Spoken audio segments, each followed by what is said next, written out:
Foucault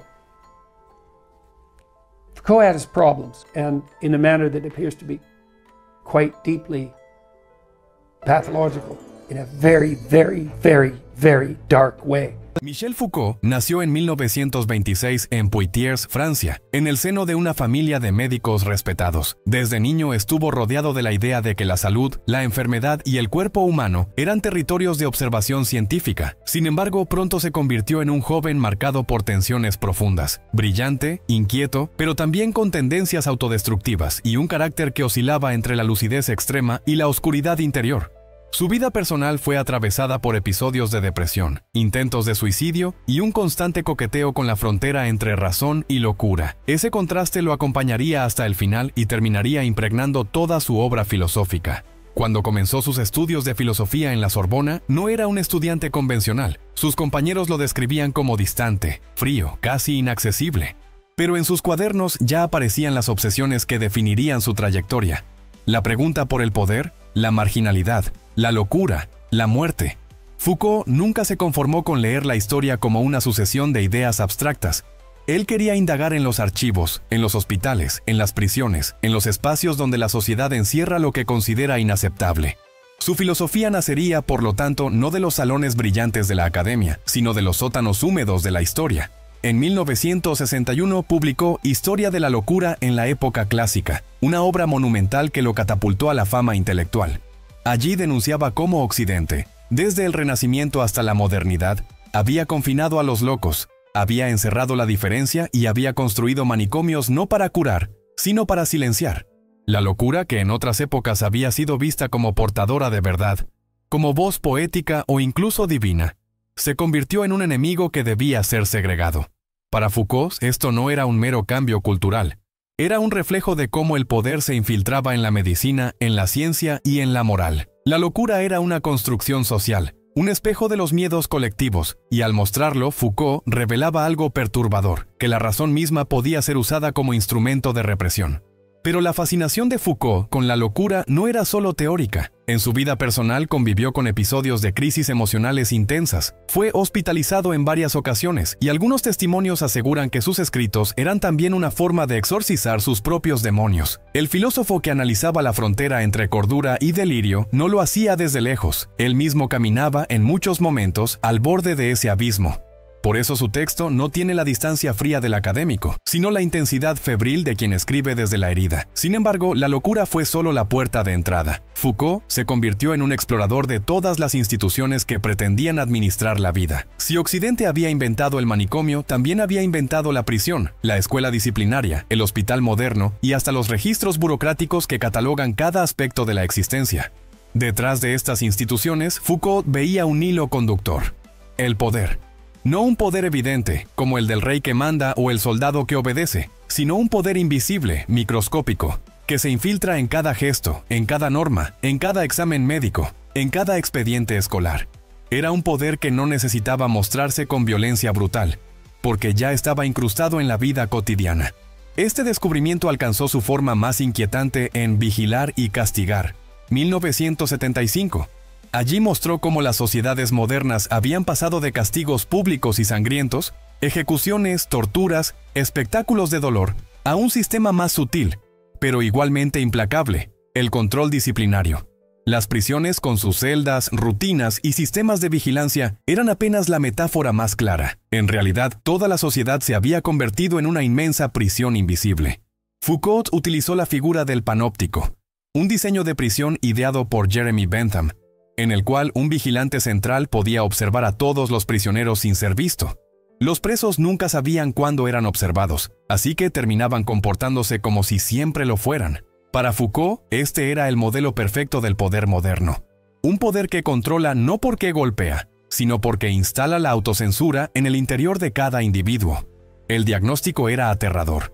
Según Foucault, la modernidad no nos había liberado, como solían afirmar los optimistas ilustrados. Al contrario, nos había encerrado en un sistema de control aún más sofocado. El manicomio, la prisión, la escuela, el hospital, el cuartel, todos funcionaban como engranajes de una misma máquina de disciplinar cuerpos y normalizar conductas. El filósofo revelaba que, bajo la superficie ordenada de la sociedad, latía una red de vigilancia constante. Il me semble que de toute façon, la notion même de justice fonctionne à l'intérieur de la société de classe comme revendication du côté de la clase opprimée et comme justification du côté de la clase opresiva. Y lo más inquietante, esa red no estaba impuesta solo desde arriba. Nosotros mismos la reproducíamos, obedeciendo normas, clasificando diferencias, aceptando evaluaciones y castigos. La radicalidad de estas ideas convirtió a Foucault en una figura central de la intelectualidad francesa, pero también en un personaje incómodo. Sus críticos lo acusaban de nihilismo, de exageración, incluso de desprecio por la racionalidad. Sin embargo, en las aulas abarrotadas donde daba clase, los estudiantes lo escuchaban como si se tratara de un profeta del presente. Sus conferencias en el Collège de France eran auténticos eventos, y sus frases tenían la fuerza de sentencias. Donde hay poder, hay resistencia. El cuerpo es la prisión del alma. El poder produce saber y el saber produce poder. Pero Foucault no se limitaba a la teoría. Su vida personal también fue un campo de experimentación. Durante los años 70 vivió en California y se sumergió en la contracultura. Drogas psicodélicas, prácticas sexuales extremas, exploraciones en los límites del placer y el dolor. Para algunos, esa vida era la prueba de su autenticidad. No predicaba desde lejos, sino que ponía su propio cuerpo como escenario de resistencia. Para otros era la confirmación de sus excesos, un hombre atrapado por la misma pulsión de riesgo que analizaba en sus textos. La frontera entre filosofía y experiencia vital se desdibujaba, y Foucault se transformaba en personaje de su propio experimento. Mientras tanto, en Europa, sus análisis comenzaban a incomodar a los poderes establecidos. Su denuncia del sistema penitenciario, su defensa de los marginados, su cercanía con movimientos homosexuales y su constante crítica a la normalidad lo convirtieron en objetivo de controversia. Algunos lo veían como un visionario indispensable, otros como un peligroso agitador. La figura del pensador se mezclaba con la del militante, y eso reforzaba la sensación de que su obra no era solo teoría, era un arma contra el orden establecido. El resultado era inquietante. Un filósofo que denunciaba la prisión mientras muchos lo acusaban de construir otra prisión conceptual. Un pensador que proclamaba la libertad pero vivía atrapado en sus excesos. Un genio que desnudaba los mecanismos del poder, pero que parecía gozar en exponer su propio cuerpo al límite de la destrucción. Michel Foucault, el filósofo de la locura y del control, había logrado que la filosofía dejara de ser un ejercicio académico para convertirse en un espejo oscuro en el que toda una sociedad debía mirarse, y lo que reflejaba ese espejo no era orden ni progreso, sino horror. Si en sus primeros libros Foucault había puesto en cuestión la historia de la locura y el surgimiento de la prisión moderna, en la década de 1970 su mirada se dirigió hacia un fenómeno aún más profundo, la manera en que el poder administra la vida misma. No se trataba ya solo de encierros o vigilancias puntuales, sino de un entramado mucho más difuso y abarcador. Foucault lo llamó biopolítica. El modo en que los estados modernos regulan poblaciones enteras, desde la natalidad hasta la sexualidad, desde la higiene hasta la muerte. La biopolítica convertía la vida en objeto de cálculo, estadística y control, y en ese sentido mostraba que el poder no solo reprimía, sino que producía realidades, moldeaba cuerpos, definía normalidades. La idea era tan perturbadora como clarividente. En un tiempo en que Occidente celebraba el avance de la medicina, las campañas de salud pública y la organización social, Foucault advertía que detrás de esas políticas había también una lógica de control. Las vacunas, los censos, los manuales de higiene escolar, los discursos sobre sexualidad, todos eran, al mismo tiempo, herramientas de cuidado y de vigilancia. No se trataba de conspiraciones secretas, sino de una racionalidad general que impregnaba la modernidad. Allí radicaba la genialidad y la incomodidad de Foucault. Al mostrar que el poder estaba en todas partes, también demostraba que nadie podía quedar completamente fuera de su alcance. El impacto de estas ideas fue inmediato en los debates políticos de los años 70. Movimientos estudiantiles, colectivos feministas y activistas homosexuales encontraron en Foucault un aliado intelectual, alguien que ponía palabras a la sensación de opresión que se vivía en lo cotidiano. Pero también surgieron críticas feroces. Si el poder está en todas partes, ¿no significa eso que la resistencia es inútil? ¿No conduce esa visión a una especie de fatalismo donde todo está contaminado? Foucault respondía que el poder y la resistencia eran inseparables, que donde había uno aparecía el otro. El problema, sin embargo, era que su análisis no ofrecía caminos claros de acción política, sino apenas un diagnóstico inquietante. Esa ambigüedad se reflejaba también en su relación con la política concreta. Foucault apoyó, por ejemplo, la Revolución iraní de 1979 en sus primeras etapas, viendo en ella una oportunidad para romper con el modelo de dominación occidental y experimentar con formas nuevas de subjetividad. Pero pronto quedó en evidencia que aquel movimiento desembocaba en un régimen teocrático represivo. Sus artículos sobre Irán le valieron una ola de críticas. ¿Cómo un pensador tan lúcido pudo simpatizar con un proceso que terminó restringiendo libertades fundamentales, en especial de las mujeres? Para muchos, aquel episodio fue la muestra de que incluso los grandes críticos del poder podían dejarse seducir por narrativas mesiánicas. El filósofo que había denunciado las prisiones invisibles parecía, a veces, fascinado por los rituales de la multitud. Episodios como este revelaban una constante en la trayectoria de Foucault: su atracción por lo marginal, lo extremo, lo prohibido. Foucault, avec des jeunes enfants en Tunisie, et que j'ai vu et que je me suis reproché de ne pas avoir dénoncé à l'époque, me conduit non pas à rejeter l'œuvre de Foucault, mais à la regarder avec d'une manière différente. Durante su estancia en Estados Unidos, frecuentó clubes de sadomasoquismo en San Francisco, prácticas que interpretaba como espacios de experimentación política, donde el cuerpo podía escapar, aunque fuese momentáneamente, de las normas sociales. Para algunos de sus biógrafos, estas experiencias no eran simples excesos privados, sino parte integral de su filosofía, un intento de vivir en carne propia la posibilidad de resistencia, incluso si esa resistencia bordeaba la autodestrucción. La muerte comenzó a aparecer entonces como un tema obsesivo en su pensamiento. Foucault escribía que la experiencia límite del dolor, del riesgo y del placer extremo podía abrir una grieta en las formas establecidas de identidad. La frontera entre vida y muerte se volvía, para él, un espacio de revelación. Pero en esa fascinación había también un tono fúnebre. Muchos de sus amigos recordaban su forma de hablar de la muerte con una serenidad inquietante, como si fuese la culminación lógica de su búsqueda filosófica. En retrospectiva, esa obsesión adquirió un sentido trágico. En los años 80, Foucault fue uno de los primeros intelectuales franceses en morir de SIDA, una enfermedad que entonces estaba cargada de estigmas y silencios. Su final se convirtió en símbolo de una época marcada por la sombra de una nueva peste. Sin embargo, antes de ese desenlace, Foucault había desarrollado otro concepto que se transformaría en legado central, el de gubernamentalidad.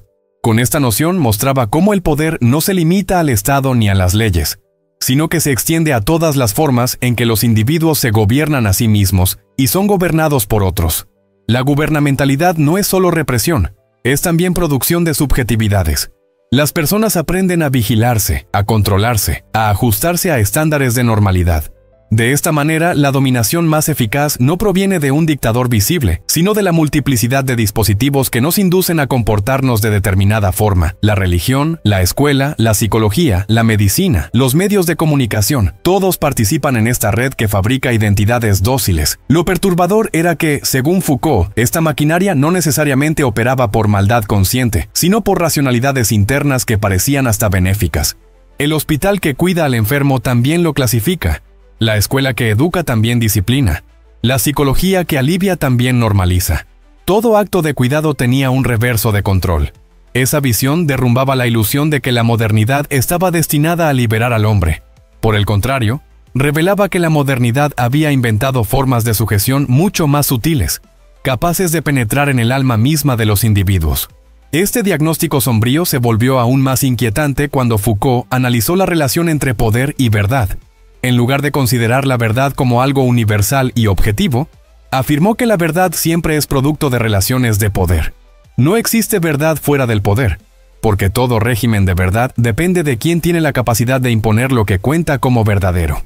La ciencia, la justicia, la moral, todas funcionan dentro de sistemas de poder que definen lo que se puede decir y lo que se debe callar. En esta perspectiva, cada época histórica tiene su régimen de verdad. Y quienes desafían ese régimen son marginados, silenciados, patologizados. El efecto de esta tesis fue devastador para las ilusiones de neutralidad. Si la verdad está vinculada al poder, entonces la ciencia misma puede convertirse en instrumento de dominación. Y la filosofía, en vez de buscar fundamentos eternos, debía dedicarse a desenterrar las condiciones históricas que hacen posibles ciertos discursos y excluyen otros. La historia se transformaba en arqueología de silencios, en genealogía de exclusiones. Foucault se asumía como un excavador de aquello que el poder prefería mantener oculto, y en esa tarea su escritura adquiría un tono oscuro, casi fúnebre, como si cada página fuese un registro de tumbas intelectuales olvidadas.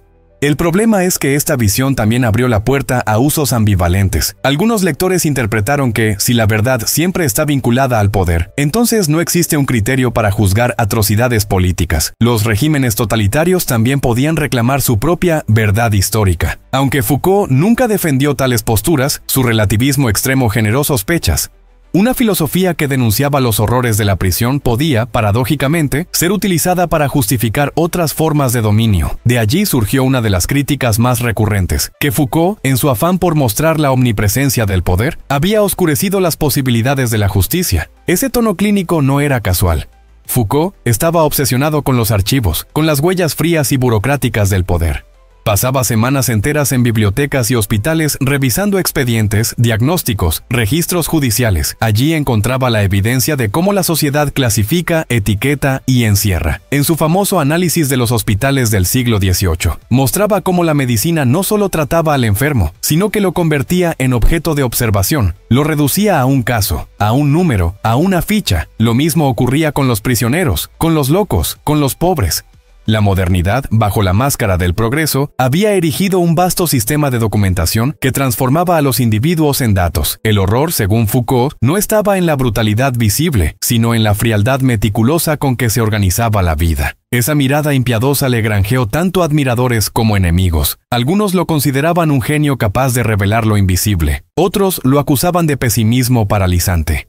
Pero lo cierto es que su influencia se extendía como una mancha oscura en múltiples campos: la filosofía, la sociología, la criminología, la psicología, los estudios literarios. Ninguna disciplina quedó indemne. La idea de que el poder se infiltra en cada saber obligó a toda una generación de intelectuales a cuestionar la neutralidad de sus propias prácticas. Leer a Foucault era, para muchos, un ejercicio perturbador. Una vez que uno veía la red de vigilancia en las instituciones, era imposible volver a mirar la realidad con ingenuidad. Al mismo tiempo, su vida privada seguía alimentando la leyenda. Foucault era un hombre de excesos, tanto en el pensamiento como en la experiencia. Quienes lo conocieron relatan noches interminables en bares, consumos peligrosos de drogas, juegos sexuales que lo llevaban al límite de la resistencia física. Sus exploraciones en el sadomasoquismo eran interpretadas por él mismo como ensayos filosóficos encarnados, experiencias en las que el cuerpo se convertía en laboratorio de nuevas posibilidades. Sin embargo, ese borde constante con el dolor y la muerte alimentaba también la percepción de que estaba guiado por una pulsión autodestructiva. La filosofía se confundía con el riesgo vital, y el pensador parecía buscar en la oscuridad lo que otros huían de encontrar. Los años finales de su vida estuvieron marcados por un destino trágico.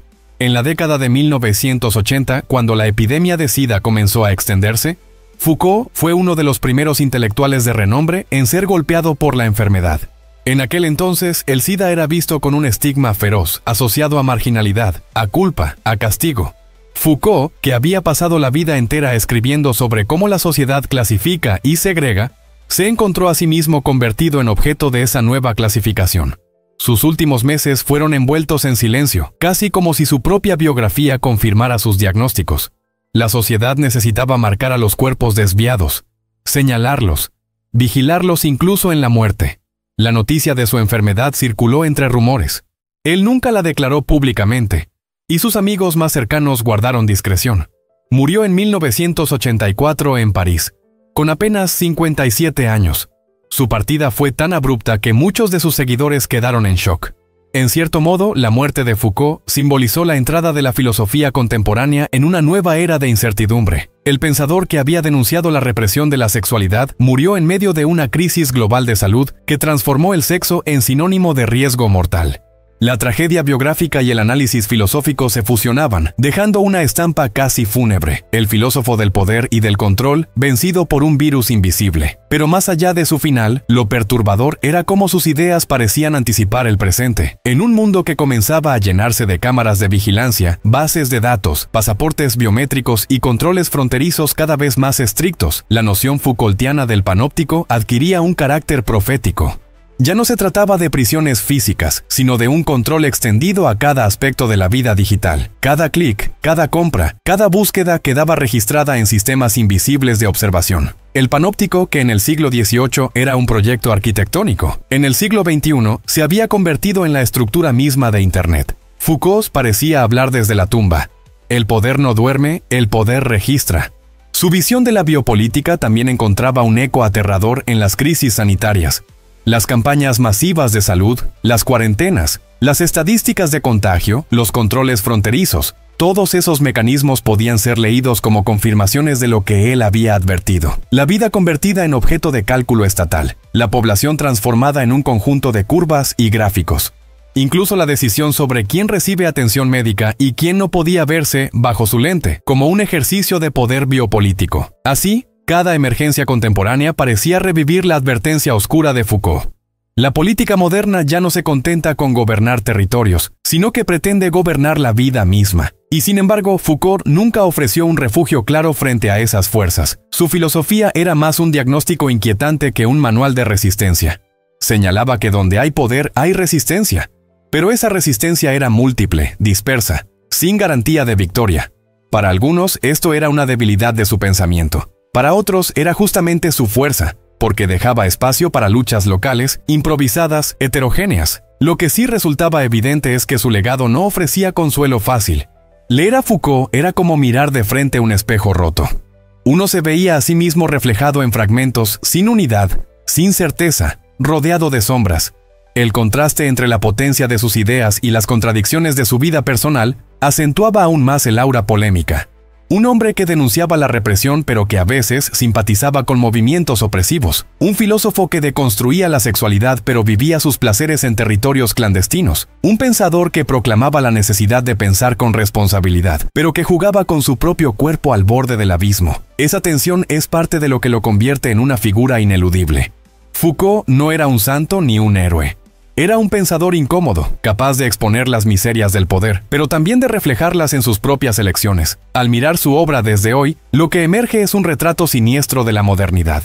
Una sociedad que se cree libre, pero que en realidad está atravesada por dispositivos de vigilancia. Un discurso científico que se cree neutro, pero que organiza exclusiones. Un sujeto que se cree autónomo, pero que en el fondo está moldeado por normas invisibles. Foucault puso un espejo frente a la civilización, y en ese espejo no aparecía la imagen luminosa del progreso, sino la mueca torcida del control. La filosofía, en sus manos, se convirtió en una morgue conceptual donde cada institución era analizada como un cadáver, cada concepto como una evidencia del crimen. Quizás por eso su figura sigue siendo tan perturbadora. No se lo puede leer sin sentir incomodidad. Sus páginas son como pasillos oscuros donde cada puerta revela un mecanismo de represión que creíamos inexistente. Y al mismo tiempo, su vida personal funciona como advertencia. La inteligencia no inmuniza contra la oscuridad, y el genio no garantiza la ética. Michel Foucault se convirtió así en uno de los pensadores más polémicos del siglo XX. Un filósofo que desnudó las prisiones invisibles, pero que terminó atrapado en sus propias sombras. Michel Foucault no es un filósofo para admirar sin reservas. Es un filósofo para temer, para incomodar, para obligar a mirar donde no queremos. Es un recordatorio de que el conocimiento puede ser un arma, de que la razón puede ser cómplice del poder, de que la filosofía no siempre libera, a veces encierra, a veces seduce, a veces destruye. Leerlo es aceptar un pacto con la oscuridad, un viaje por corredores en los que la luz nunca es completa y donde cada hallazgo deja un sabor amargo. Y sin embargo, es un viaje necesario, porque en esas sombras también descubrimos el mapa de nuestras prisiones invisibles. Tal vez por eso, décadas después de su muerte, Foucault sigue siendo una figura polarizadora. Para algunos, el mayor pensador del siglo XX, capaz de revelar lo que nadie había visto. Para otros, un profeta de la desesperanza, un destructor de certezas sin nada que ofrecer a cambio. Su legado está dividido, como un espejo roto cuyas piezas reflejan imágenes distintas: poder, resistencia, locura, sexualidad, muerte. Pero justamente en esa división radica su fuerza. No hay forma de leerlo sin quedar marcado. No hay forma de enfrentarse a su pensamiento sin salir herido. Y ahora quiero dejarte con una pregunta directa. ¿Qué opinas tú? ¿Crees que las ideas de Foucault son una advertencia imprescindible para entender nuestro presente? ¿O son una trampa que oscurece más de lo que revela? Déjame tu reflexión en los comentarios, porque este canal existe para debatir esas sombras. Y si quieres seguir explorando conmigo el lado oculto de los grandes pensadores y las ideas más controversiales de la historia, suscríbete ahora a Los Pensadores y activa la campanita. Cada día, un nuevo viaje al corazón oscuro de la filosofía.